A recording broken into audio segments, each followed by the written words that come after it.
Assalamualaikum murid-murid. Apa khabar?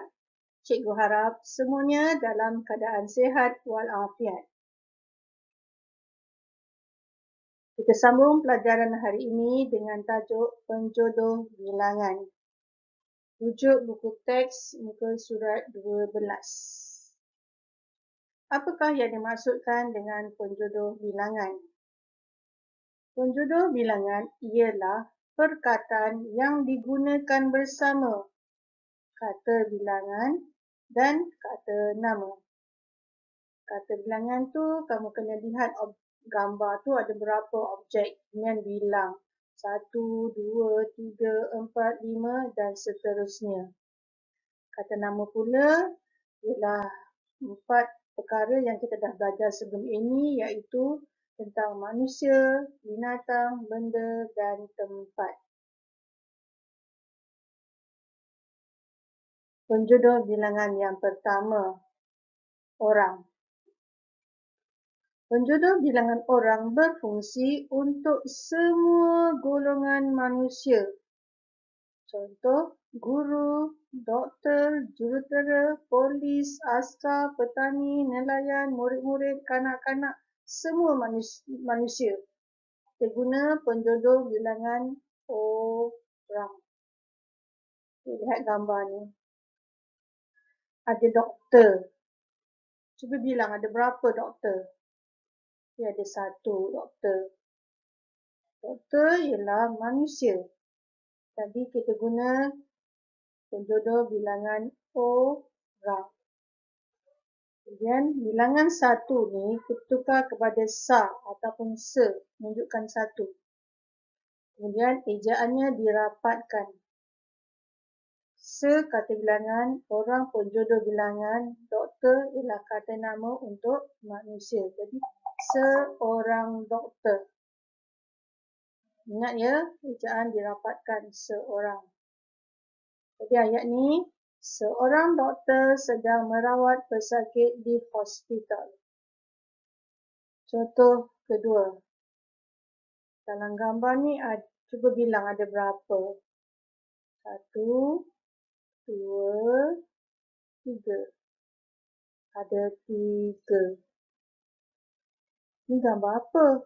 Ini adalah gambar kanak-kanak, kata nama untuk manusia.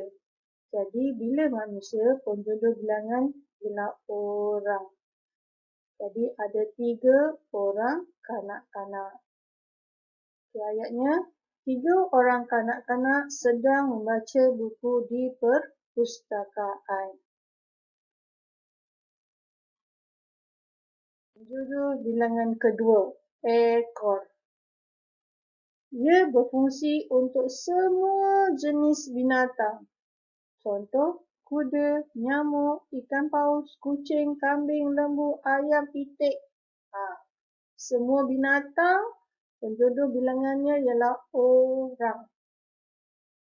Lihat gambar. Ada lembu. Cuba bilang ada berapa ekor lembu? 1, 2. Ada 2. Kata namanya ialah lembu. Ya, lembu ialah kata nama untuk binatang. Jadi kita guna ekor. 2 ekor lembu. Ayatnya, 2 ekor lembu sedang meragut rumput di padang. Contoh kedua. Okay, lihat kucing. Ada berapa? 1, 2, 3, 4, 5. Ada 5. 5 apa? 5 binatang, iaitu kucing. Kucing ialah kata nama untuk binatang.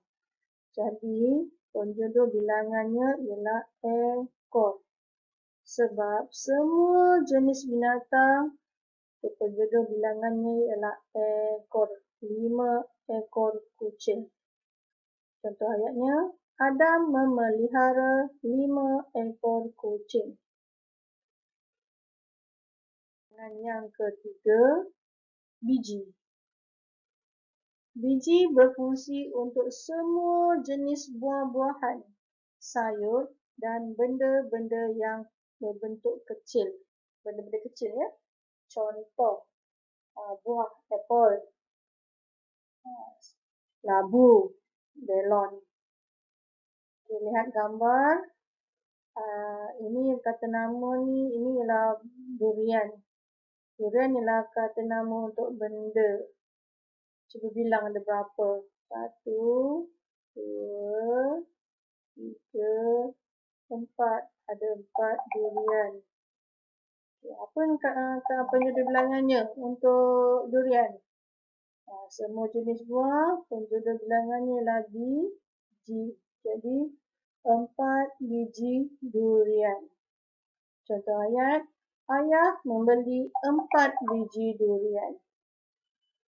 Okay, contoh yang kedua, guli. Ya, bilang ada banyak ni. Okay, kita boleh tukarkan bilangan banyak ni kepada beberapa. Okay, guli ialah kata nama untuk benda. Jadi, benda yang kecil, penjodoh bilangannya ialah biji. Beberapa biji guli. Contoh ayat, Evan mengumpul beberapa biji guli yang cantik. Penjodoh bilangan yang keempat, buah. Bukan buah-buahan, tapi perkataan buah. Berfungsi untuk benda yang besar dan padu. Contohnya, kereta, rumah, meja, almari, apa lagi? Bangunan, benda-benda yang besar. Contoh gambar ni ialah motor. Ada berapa motor? Dia ada 1. Bila 1 kita tukarkan kepadatan daripada besar ataupun se. Motor ialah kata nama untuk benda. Jadi motor ni besar. Jadi kita guna kata penjodoh bilangannya ialah buah. Perlu ingat ya, ejaan se dengan buah ni, kata bilangan dengan penjodoh bilangan dirapatkan. Contoh ayat, Encik Azlan membeli sebuah motor baharu berwarna biru. Sebuah motor. Contoh yang kedua, komputer riba ataupun laptop. Cuba bilang ada berapa? 1, 2. Jadi kata bilangannya ialah 2. Dan komputer riba ialah kata nama untuk benda. Jadi penjodoh bilangannya ialah buah. 2 buah komputer riba.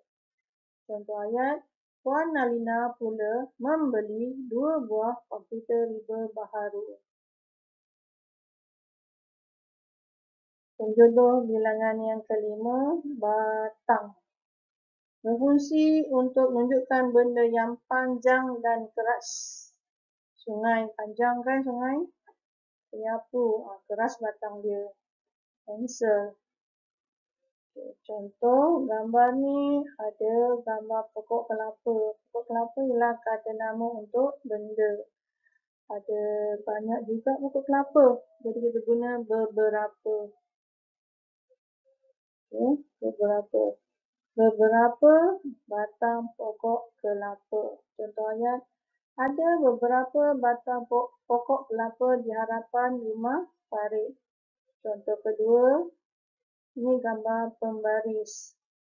Ada 1, ada 2. Jadi kata bilangannya 2. Kata nama ialah pembaris. Pembaris ialah kata nama untuk benda. Jadi dia keras, kita guna batang. Jadi 2 batang pembaris.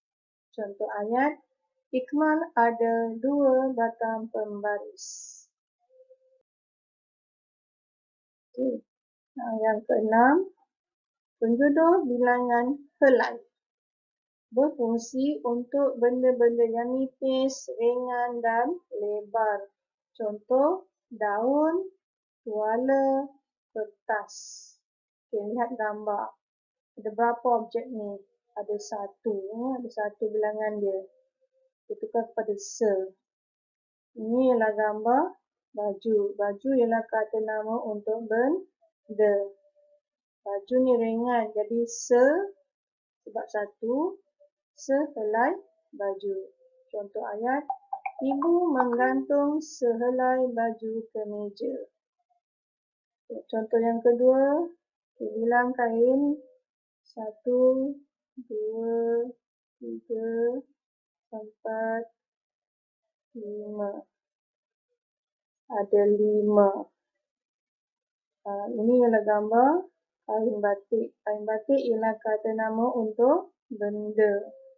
Jadi benda yang ringan dan lebar diguna perkataan helai. Jadi 5 helai kain batik. Contoh ayat, ibu melipat 5 helai kain batik. Sebagai rumusan, jika dalam latihan ada ayat kemudian diikuti dengan kata bilangan, kamu perlu isi penjodoh bilangan di tengah ini, iaitu sebelum kata nama. Untuk isi jawapan dengan penjodoh bilangan yang sesuai, kita perlu lihat apakah kata nama di belakang ini sebagai panduan. Baru kita dapat jawab